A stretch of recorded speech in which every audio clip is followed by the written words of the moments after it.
Hi అండి, అందరూ ఎలా ఉన్నారో బాగున్నారా? మేము శాలేమన్న కూటముల దగ్గరికి బయలుదేరాము. వెళ్ళేటప్పుడు మా చెట్టుకి ఒక జాంకాయ కనిపించింది, అదైతే కోసాను. ఇంట్లో ఇంకా ఉన్నాయి అని చెప్పేసి మా అత్త ఇంకొక 4 కాయలు అయితే తెచ్చిచ్చింది. కూటముల దగ్గర విద్దామని చెప్పేసి 100 కేజీల రైస్ అయితే తీసుకున్నాము. దాంతో పాటు బెంగళూరు నుంచి తీసుకొచ్చిన కొన్ని ఫ్రూట్స్ అయితే తీసుకున్నాము. కరెక్ట్ గా మేము బయలుదేరే టయానికి తెలిసిన అతను పలానా చోట ప్లాట్ ఉంది చూద్దామని రండి అని చెప్పి తీసుకెళ్లాడు. నేను, మా వారు, మా పెదబాబు, మా ఆడపడుచు వాళ్ళ హస్బెండ్, మా మామయ్య గారు మేమందరం కలిసి వెళ్ళి చూసొచ్చాము. మాకు అంతగా నచ్చలేదు. ఇంకా సరే లేట్ అయిపోతుందని ముందు చర్చికి వెళ్ళాలని చెప్పేసి నేను, మా వారు, మా పెద్ద అబ్బాయి ముగ్గురం కలిసి బయలుదేరాము. వస్తూ సంఘం డైరీ కాడ మజ్జిగపేటలు తీసుకొని కూటముల దగ్గర సేవ చేసే వాళ్ళకైతే ఇస్తూ వచ్చాము. వేరే ఊర్ల నుంచి వస్తారు కదా, వాళ్ళకి దారి తెలియదు కదా, ఇబ్బంది పడతారని చెప్పేసి ఇలా దారి మొత్తంలో అయితే నించున్నారు. దారి తెలియని వాళ్ళందరికీ చెప్తున్నారు ఇలా వెళ్ళండమ్మా అని. వీళ్ళకి ఎవ్వరు డబ్బులు ఇవ్వరండి, దేవుడు సేవ కోసం అని చెప్పేసి ఎంత ఎండలో ఉంటున్నారో చూడండి. ఇంకా వీళ్ళందరికీ మజ్జిగ ప్యాకెట్లు ఇచ్చుకుంటూ అయితే వచ్చేసాము కోటాల దగ్గరికి. మేము ఇంటి దగ్గర నుంచి రైస్ తీసుకొచ్చాము కదా,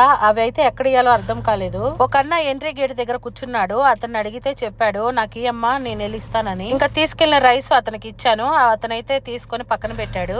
అసలు ఈ కూటములకి వెళ్తుంటేనే అసలు ఎంత ఆనందంగా అనిపిస్తుందో మనసుకి. అందరం కలిసి వద్దాం అనుకున్నాము ఇంటి దగ్గర నుంచి. కాకపోతే టామీ ఉంది కదా, ఇక్కడ ఈ మైక్ సౌండ్ కి భయపడుతుందేమో అని తీసుకురాలేదు. దానికి తోడు మా చిన్నోను కూడా ఉంచొచ్చాము. వాళ్ళందరూ కలిసి ఆదివారం అయితే వస్తామన్నారు. మీ ముగ్గురు మాత్రం ఈ 4 రోజులు ఇక్కడే ఉంటాము. ఇంకా రైస్ బ్యాగులు ఇచ్చేసి కార్ పార్కింగ్ చేద్దామని అయితే వచ్చాము. ఇక్కడ పార్కింగ్ చేసి లోపలికైతే బయలుదేరి వెళ్తాము.